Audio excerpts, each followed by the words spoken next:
Lecture 41, The Treatment of Mental Illness. The Diathesis-Stress model for understanding the origins of mental illness offers a framework for understanding its treatment and prevention as well.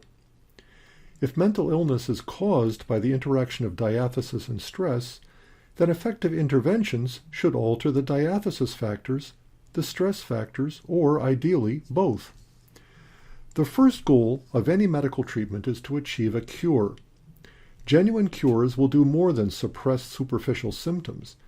They will eliminate the underlying disease process or reduce it to a clinically significant extent, returning the patient's level of functioning to within normal limits even after active treatment has stopped. In the absence of a cure, treatment focuses on the amelioration of symptoms or rehabilitation regimes that permit the patient to cope with a chronic condition. Now, I said earlier that the first goal of medical treatment is to achieve a cure, and invoking the term medicine might suggest that I have in mind biological treatments. But you'll recall that the medical model doesn't imply either a biological cause of mental illness or a biological treatment.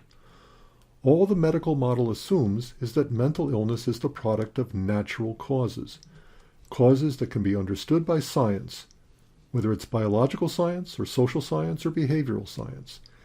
And similarly, there is no implication that effective treatments must be biological in nature. They just have to be based on scientific theory and supported by scientific evidence.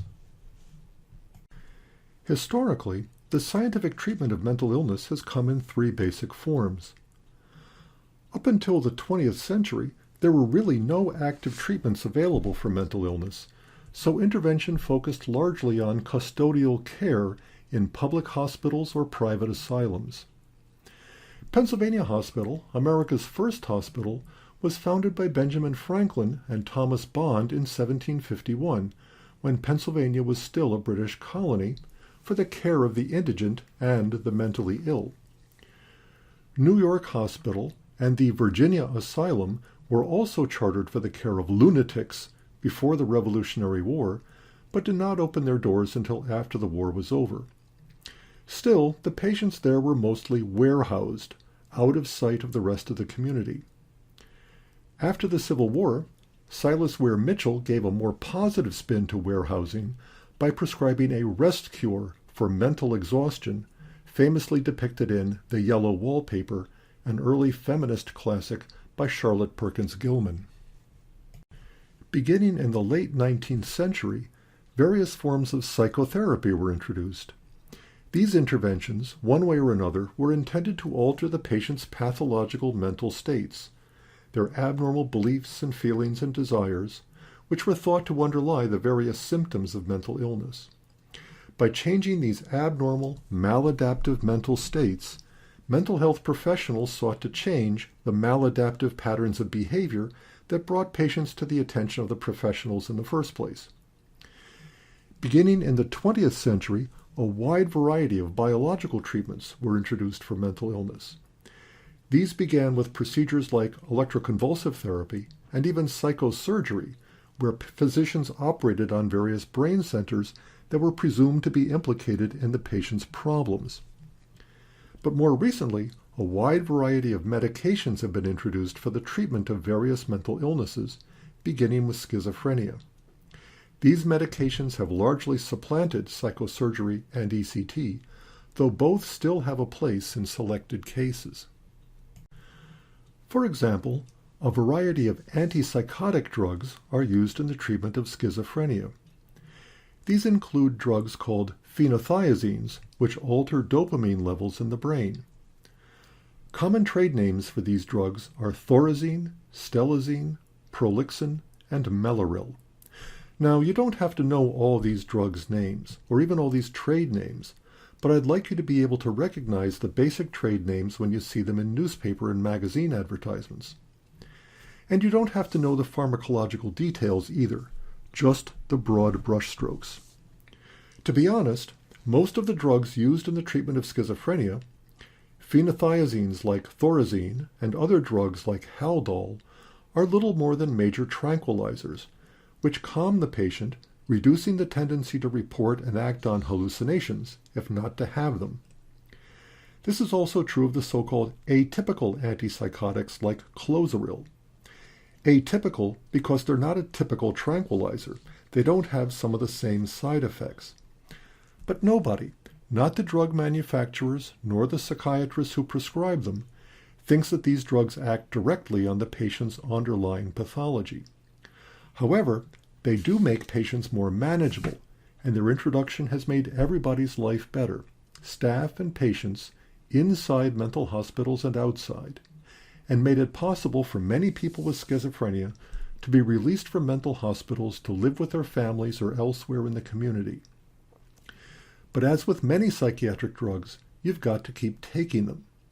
And the problem is that once released from direct supervision in a hospital or halfway house, this is something that many schizophrenic patients just aren't inclined to do. A major advance in the treatment of depression came with the introduction of the so-called tricyclic antidepressants, drugs like Tofranil and Elavil and Sinequan, which increase the levels of norepinephrine and serotonin at the synapse. A second generation of drug treatments of depression came in the form of so-called MAO inhibitors, like Nardil or Parnate. As their name implies, these drugs act to inhibit a substance, monoamine oxidase, MAO, which has the effect of deactivating norepinephrine and serotonin. So either way, whether you use tricyclic antidepressants like Tofranil or MAO inhibitors like Nardil, you are effectively increasing the availability of norepinephrine and serotonin, these neurotransmitters at the synapse. Yet a third generation of drug treatments for depression is found in the selective serotonin reuptake inhibitors, or SSRIs, drugs like Prozac and Zoloft, Paxil, and Celexa. These drugs act selectively on serotonin, not norepinephrine, and they do it by inhibiting the reuptake of serotonin by the presynaptic neuron. Again, the effect of this is to make more serotonin available at the synapse. The drug treatment for anxiety disorder is also focused on sedatives, such as the barbiturates, such as Nembutal, the propranadiols, like melatonin, and the benzodiazepines, such as Librium, Valium, and Xanax. The benzodiazepines have been especially popular in the treatment of anxiety. The 20th century was known as the Age of Anxiety, and popular literature and movies concerned with the American middle class in the 1950s and 1960s are full of references to these drugs. Now, as it happens, there's a degree of comorbidity between anxiety and depression. Comorbidity is a medical term referring to diseases that tend to go together, and people who are anxious tend to be depressed and vice versa. For that reason, anxiety disorder is sometimes treated with SSRIs, such as Paxil. And Paxil has in fact been shown to be effective in the treatment of anxiety, though it's not clear exactly how that works. Maybe it merely helps patients feel less depressed about being anxious. There are also some so-called atypical anxiolytics, such as Buspar. Anxiolytic is a fancy medical term for anti-anxiety agent, and much after the fashion of the atypical antipsychotics, Buspar and other anxiolytics are not just sedatives. They're something else. They're another pharmacological class of drug entirely.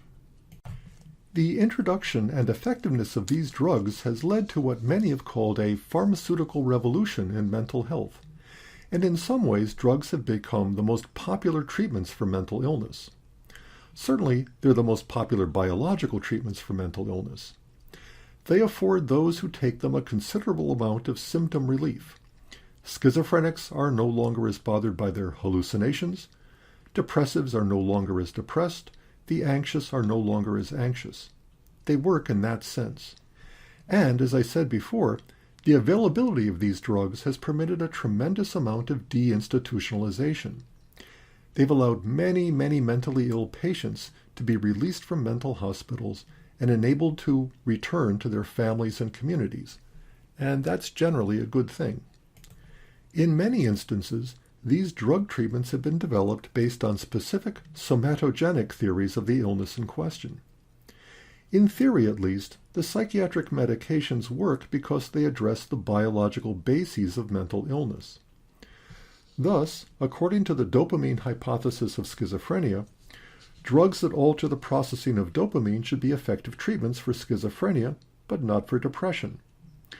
And according to the monoamine hypothesis of depression, drugs that alter the processing of monoamine neurotransmitters should be effective treatments for depression, but not for schizophrenia, which of course they are. So prescribing these drugs does make theoretical sense. The same thing goes for the anxiety disorders, because the benzodiazepines and other sedative drugs have their pharmacological action on a particular neurotransmitter, GABA, which is thought to be implicated in anxiety. The selective serotonin reuptake inhibitors, the SSRIs, which act specifically to enhance the availability of a specific neurotransmitter, serotonin, in depressed patients, are perhaps the clearest expression of this connection between theory and treatment. In all these cases, especially for depression and anxiety, the theory is that these drugs are acting on the biological bases of the psychopathology.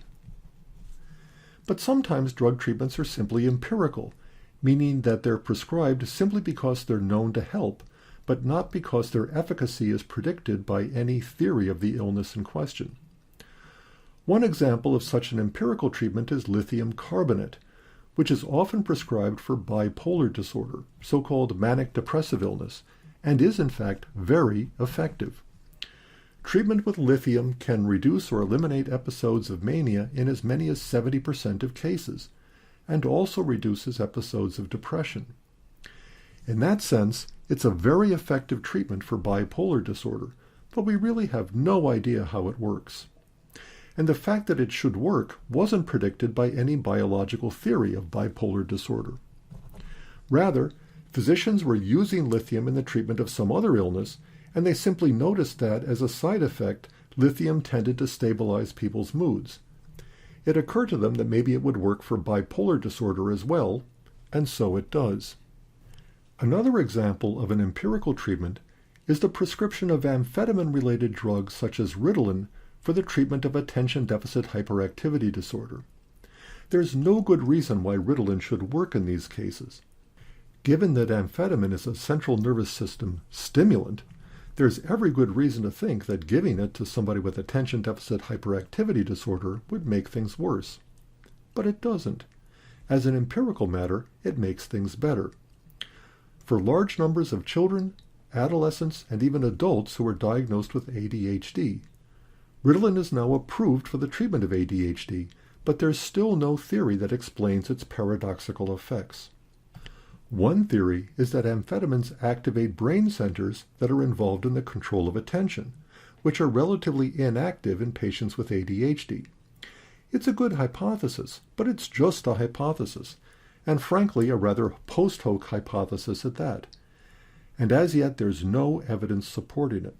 But again, there is evidence supporting the effectiveness of Ritalin in the treatment of ADHD. The pharmaceutical revolution in mental health has been a genuine revolution, providing a degree of symptom relief that simply was not available to patients previously, and enabling the de-institutionalization of large numbers of patients from mental hospitals, which offer mostly custodial care, back to their homes and to their communities. And it also has improved the lives of a large number of individuals who are being treated on an outpatient basis by psychiatrists, clinical psychologists, and other mental health professionals. At the same time, pharmacological therapy for mental illness has some problems. The first of these is that many of these medications have undesirable side effects, such as Parkinsonism, mimicking the motor symptoms of Parkinson's disease, and dyskinesia, difficulties with motor control that frequently accompany the use of antipsychotic medications. Other side effects include dry mouth, which many patients complain of after they've started out a regimen of drugs. It's not life-threatening, to be sure, but it can be annoying. There's also a certain lack of specificity in the actions of such drugs, such as when Paxil, a selective serotonin reuptake inhibitor, which ought to be useful for depression, is used to treat anxiety as well.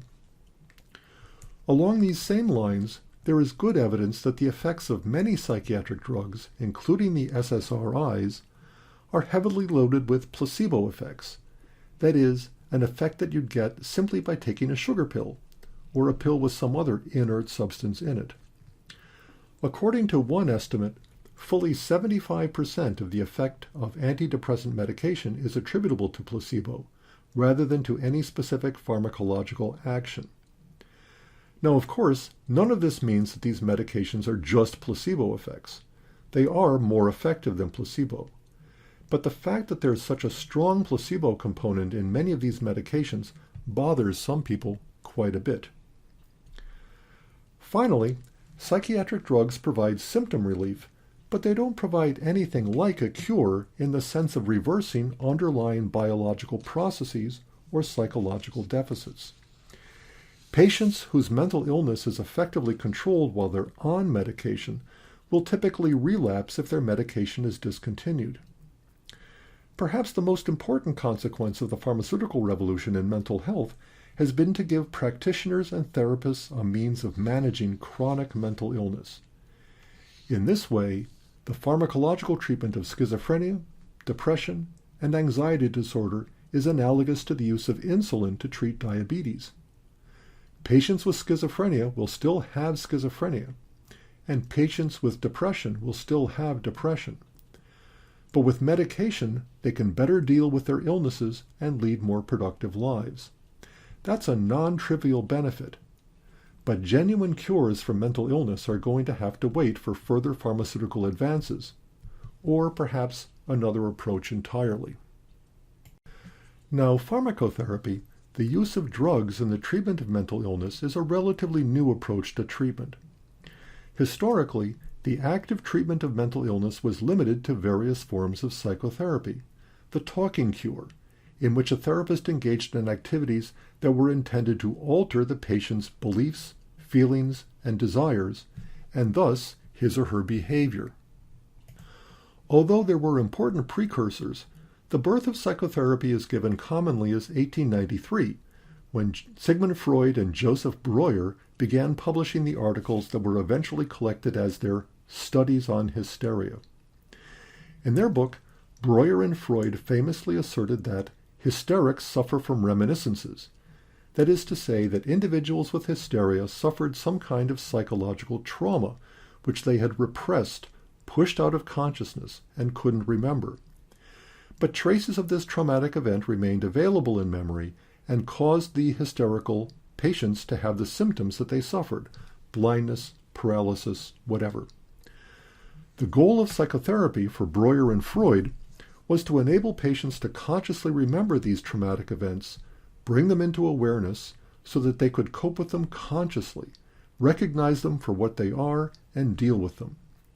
For Breuer and Freud, hysteria wasn't caused by some problem in the patient's brain.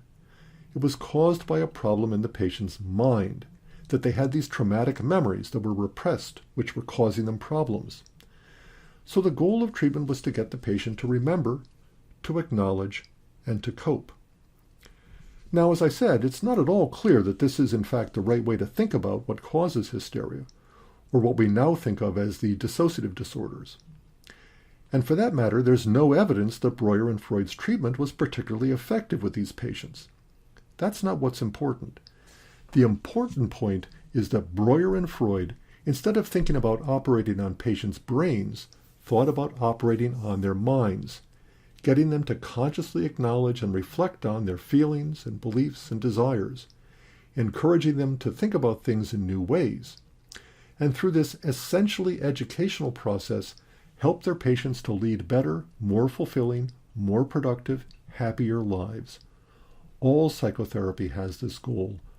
All psychotherapy works this way. Let me just reinforce this point very briefly. As a treatment for mental illness, pharmacotherapy attempts to alter the mind indirectly by altering the chemistry of the brain.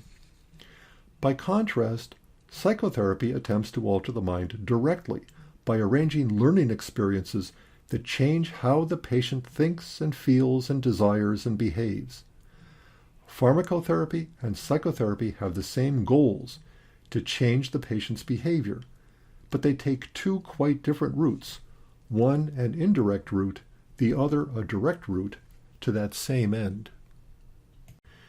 There are literally hundreds of different forms of psychotherapy, not just the classical psychoanalysis associated with Sigmund Freud, but they all can be classified under three major headings. Psychodynamic or insight-oriented psychotherapy, such as Freudian psychoanalysis, is the oldest of these different kinds of psychotherapy. In this technique, the therapist helps the patient to gain insight into unconscious conflicts that presumably lie at the root of his or her symptoms.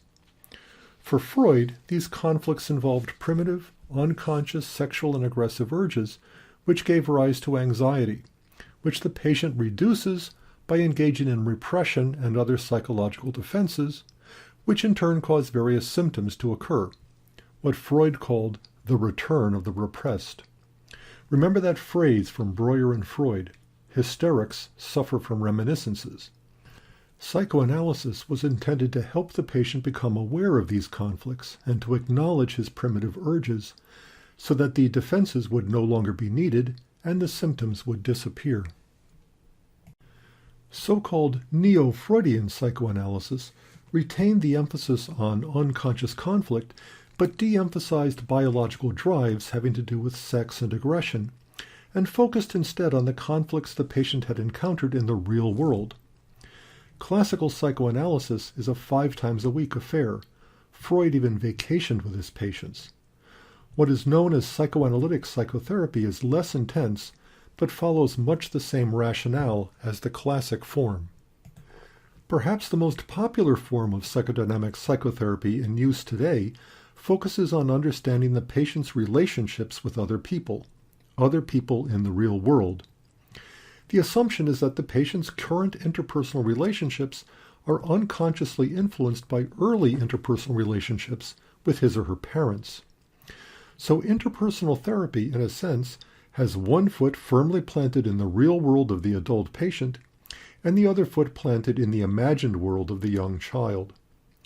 A leader in the development of neo-Freudian psychoanalytic psychotherapy was Sigmund Freud's own daughter, Anna, along with Karen Horney and others. These days, psychodynamic psychotherapy often takes the form of interpersonal therapy, a technique introduced by Harry Stack Sullivan. Behavior therapy was introduced in the 1950s by Joseph Volpe as a behavioristic reaction to the excesses of psychoanalysis. Rather than resolving the unconscious conflicts that supposedly underlay the patient's symptoms, behavior therapists sought to modify the symptoms themselves, directly, by means of techniques derived from classical learning theory. From their point of view, symptoms weren't caused by disease. Rather, the symptoms were the disease. In some cases, such as phobias and obsessive-compulsive behaviors, the assumption was that the symptoms were learned behaviors that could be unlearned. But even if the symptoms were not acquired through learning, it was assumed that they could be modified by learning. For that reason, some forms of behavior therapy were called behavior modification. Later, in the aftermath of the cognitive revolution in psychology, behavior therapy was supplanted by cognitive therapy, which attempted to alter the patient's behaviors, whether overt behaviors or covert behaviors, by changing the patient's cognitions, his perceptions, beliefs, and expectations.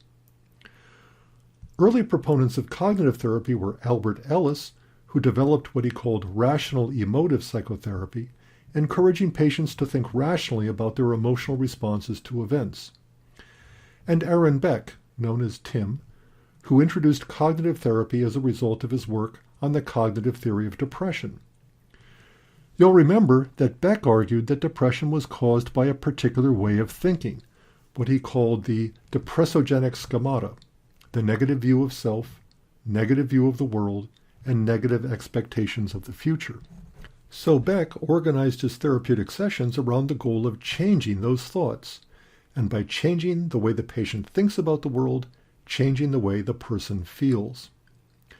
In 2004, Beck received the prestigious Lasker Award for Clinical Research the first ever given to a psychiatrist for research on treatment.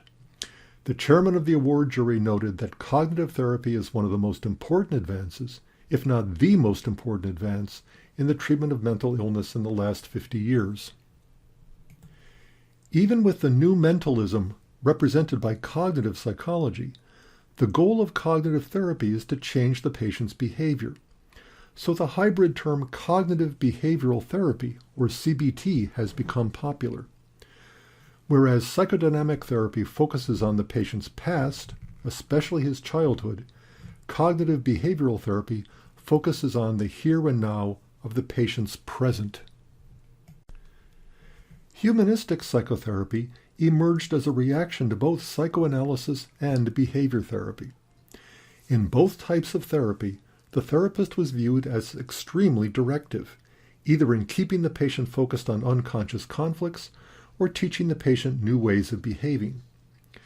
Viktor Frankl, an Austrian psychiatrist who had been incarcerated in Hitler's concentration camps in World War II, introduced what he called existential therapy, intended to guide people in their search for the meaning of life.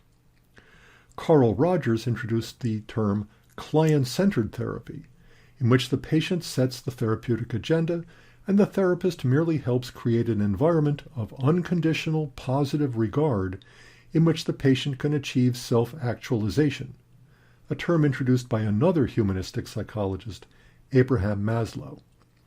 Rogers' language is very revealing here. Patients are the passive recipients of the action of agents, but clients hire people, like lawyers and stockbrokers, to work for them. In both psychodynamic and cognitive behavioral therapy, the agenda is set by the therapist. In humanistic therapy, the agenda is set by the client. Of all the various forms of psychotherapy, the cognitive behavioral therapies are most closely tied to the kind of scientific analysis of mind and behavior that we've been pursuing in this course. Cognitive behavioral therapy was first introduced for the treatment of anxiety disorders, especially phobias and obsessive-compulsive disorder. Among the most popular techniques of CBT are systematic desensitization and flooding. Systematic desensitization involves a progressive, graded exposure to a phobic stimulus, like a snake or heights or the dark. Flooding, also known as implosion therapy, has the patient immediately immersed in the most frightening situation, either direct contact with a phobic object, or rehearsal of an obsessive thought, or the prevention of a compulsive behavior. In both cases, systematic desensitization and flooding, the patient can experience complete alleviation of anxiety, which will never return, and the acquisition of more appropriate adaptive behaviors. This is the very definition of a cure. In the treatment of phobias, systematic desensitization and flooding are equally effective. Flooding is more efficient, but it's also somewhat more dangerous. If done improperly, the patient will be left worse off than when he started. So don't try this at home. Some forms of mental illness, particularly the anxiety disorders, depression, and the delusions of schizophrenia and bipolar disorder, appear to reflect maladaptive knowledge or beliefs acquired through social learning. According to Beck's cognitive theory, depression is caused by a particular set of beliefs, as well as a cognitive style that maintains those beliefs. Similarly, following the learned helplessness model of Seligman, depression may be caused by the patient's belief that important events, particularly aversive events, are uncontrollable. Anxiety may be caused by the patient's belief that such events are unpredictable. And delusions may reflect the patient's inappropriate attempts to explain the anomalous experiences associated with schizophrenia and the manic-depressive mood swings of bipolar disorder. In these cases, the goal of cognitive therapy is to change the patient's underlying cognitive structures, or schemata. Cognitive therapists may confront the patient with schema-incongruent information that will stimulate schema change, information that can't be assimilated into the prevailing schema, and that forces the schema to accommodate to the new information. The therapist will also provide a more adaptive way of construing the patient him or herself, other people, various social situations, and the past, the present, and the future. The therapist will help the patient change his or her interpretation of the situation and construal of experience, and also help the patient alter his or her expectations of the future. Beck's cognitive therapy for depression entails altering the patient's depressogenic schemata, the depressogenic triad of negative beliefs concerning oneself, the world, and the future. Cognitive therapy also seeks to alter the patient's tendency toward arbitrary inference, selective abstraction, overgeneralization from experience, magnification of single events, and minimization of positive events that maintain these schemata once established. And based on the hopelessness theory of depression, Seligman, Abramson, Alloy, and their colleagues have suggested that depression may be alleviated by changing the individual's depressogenic attributional style, which leads them to form feelings of helplessness and hopelessness, thus enabling the patient to make more realistic and adaptive causal attributions about various events. For the psychophysiological or psychosomatic disorders, the best treatment would be to eliminate the stressor from the patient's environment. However, this is not always possible, in which case the treatment involves modifying the patient's response to the stressor, including physiological responses mediated by the autonomic nervous system. Relaxation training seeks to achieve a general reduction in the patient's emotional reaction to the stressor, essentially modulating the general adaptation syndrome that we discussed in the lectures on the biological basis of the mind and behavior. Meditation training, whether transcendental meditation or mindfulness-based stress reduction, seeks to accomplish the same kind of goal. Relaxation training focuses on autonomic and skeletal responses to stress. Meditation seeks to calm the body by calming the mind. Biofeedback training enables the patient to gain some voluntary control over the functioning of some elements of the autonomic nervous system, such as heart rate or blood pressure. Because autonomic nervous system activity is not generally accessible to conscious awareness, you have no idea what your blood pressure is unless you measure it. The therapist must use special physiological monitoring devices, such as the electromyogram for muscle tension or the electrocardiogram for heart rate activity, to provide information to the patient about his or her internal physiological state. In biofeedback, an electronic apparatus signals the patient's level of physiological activity, and the patient learns, through a process similar to instrumental conditioning, to control his or her own internal physiological state. Many behavioral disorders, and those annoying little problems in living, often result from the individual's inadequate social skills. Public speaking anxiety, for example, while not necessarily rising to the level of a full-fledged social phobia, can be extremely debilitating. But it can be relieved simply by giving the person practice in public speaking in a controlled, friendly environment. Many people have a great deal of trouble saying no to other people, including their parents, their children, or their spouses. In this case, assertiveness training can help people to make or respond to demands more adaptively. And people's sexual problems are not limited to impotence or infertility. Often the difficulties that people may have in maintaining sexual arousal or achieving orgasm in oneself or in one's partner reflect a simple lack of knowledge about how to make love. Sex is a biological function, and in that sense it's natural, but the pleasure-giving and pleasure-receiving aspects of lovemaking don't come naturally.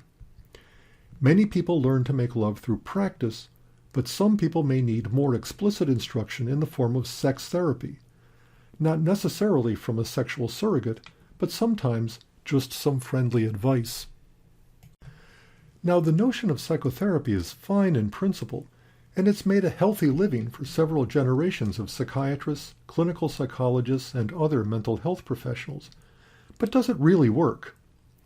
psychotherapy has been plagued from the beginning by what might be called the Woody Allen bugaboo, after the characters played by the actor-director who often go through years, decades of psychoanalysis but never seem to change.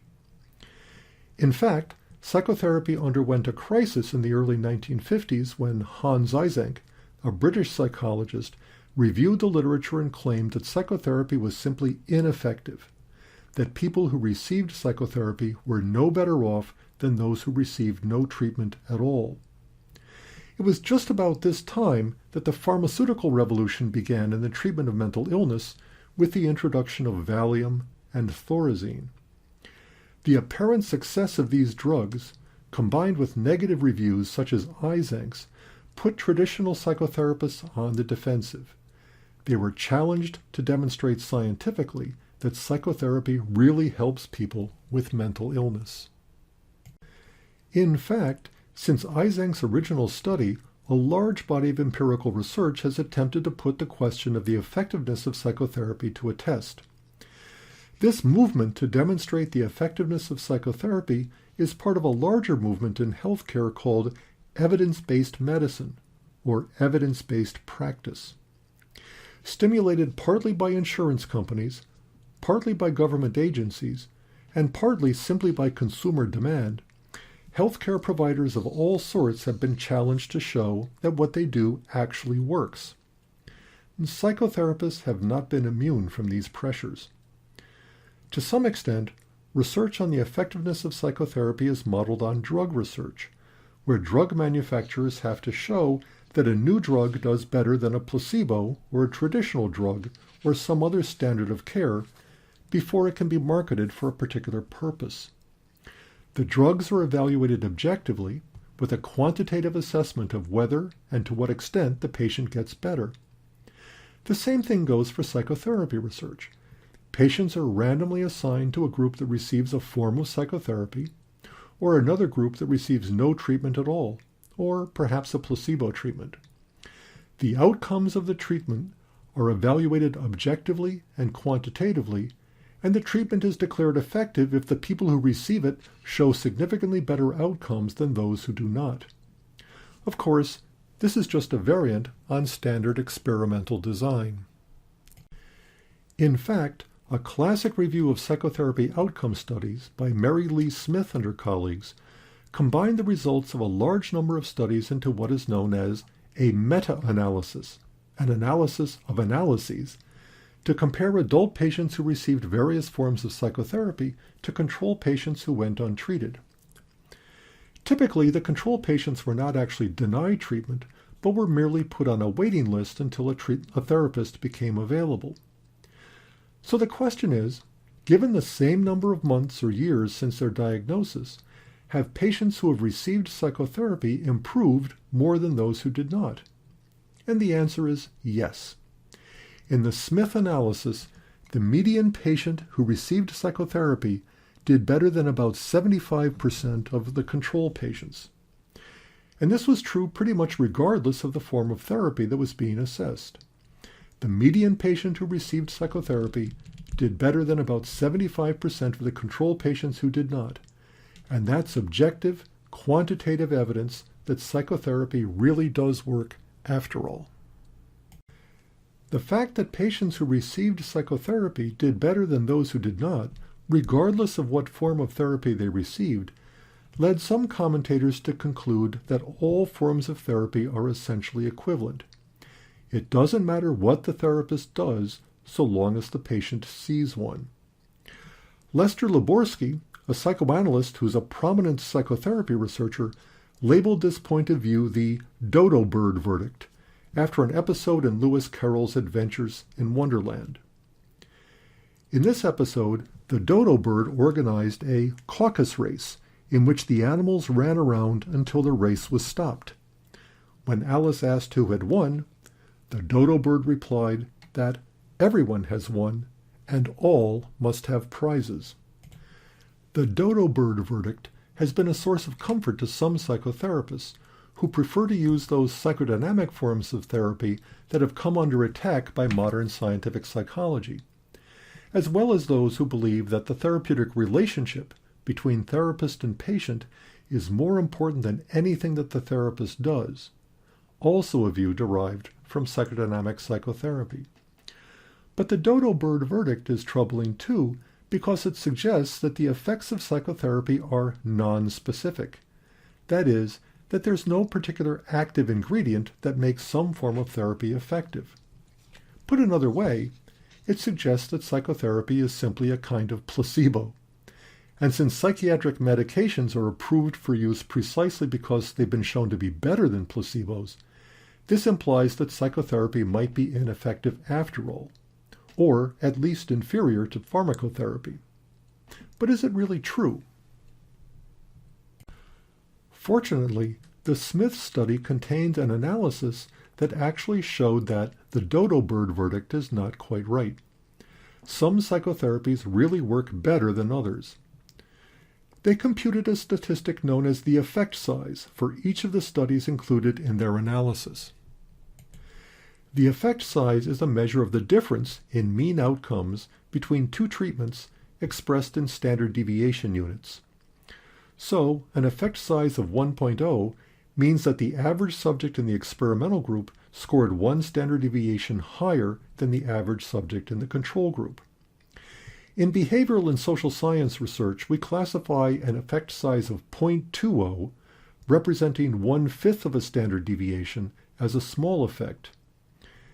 An effect size of 0.50, half a standard deviation, as a moderate effect, and an effect size of 0.80, 4/5 of a standard deviation, as a large effect.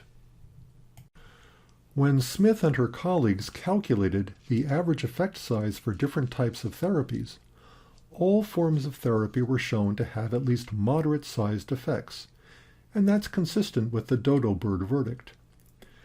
However, the effect sizes associated with the cognitive and behavioral therapies were much larger than those associated with the psychodynamic and humanistic forms of treatment.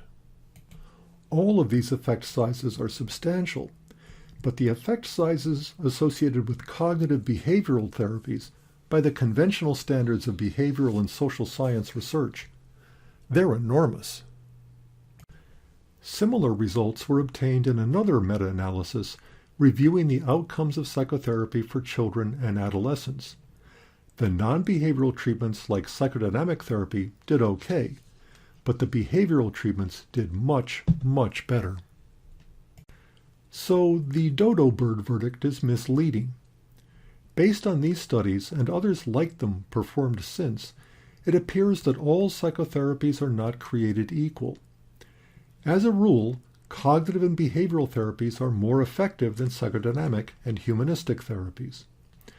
Other considerations also suggest that the dodo bird verdict is not right. For specific illnesses, some forms of therapy have got to be more effective than others. In general, the cognitive and behavioral therapies are more effective than insight-oriented therapies in the treatment of a wide variety of mental illnesses, especially the anxiety disorders. But it may very well be that psychodynamic kinds of therapy are particularly good for some forms of mental illness. One size does not fit all. Still, by and large, the cognitive behavioral therapies seem to be more efficient than the insight therapies, in that they achieve their positive results in less time and therefore with less expense to the patient. For this reason, cognitive behavioral treatments are quickly emerging as the standard of care in the psychological treatment of mental illness, behavioral disorders, and other problems in living. Now, if pharmacotherapy is effective, and psychotherapy is also effective, what about the combination of the two?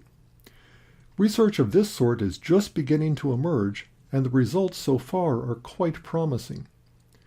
In one study, for example, depressed patients who received cognitive behavioral therapy did about as well as those who received Serzone, a selective serotonin reuptake inhibitor. But those who received both therapy and the drug did especially well. More patients who received the combined treatment showed satisfactory progress, and many more patients in the combined group showed complete remission of their depressive symptoms. This was true both at the end of treatment and also on follow-up 12 weeks after the drugs had been discontinued and the psychotherapy had been terminated. Patients in the combination group showed better outcome, and that outcome lasted longer. This is probably as it should be. The presently available psychiatric drugs offer a fair measure of symptom relief, but not a cure. Psychotherapy gives the patient the knowledge and skills to overcome his illness, or at least to cope with it more effectively. In the study I just described, patients who got the Serzone, the SSRI drug, experienced a temporary boost in their mood, and that's not a trivial outcome. But patients who got active psychotherapy learned to deal with their depression on an ongoing basis and to adjust to life after the depression goes away. Patients can suffer relapses when their drugs are withdrawn, but in a sense, new knowledge and skills acquired through the experience of cognitive behavioral therapy will never go away. They remain permanently available to the patient as part of his or her repertoire of social intelligence. Think of the old proverb, "Give a man a fish, and he eats for a day. Teach a man to fish, and he eats for a lifetime." Giving a patient drugs is like giving a man a fish. When the drugs are gone, they're gone. But the learning that comes through active cognitive behavioral psychotherapy stays forever, as a permanent resource for the patient.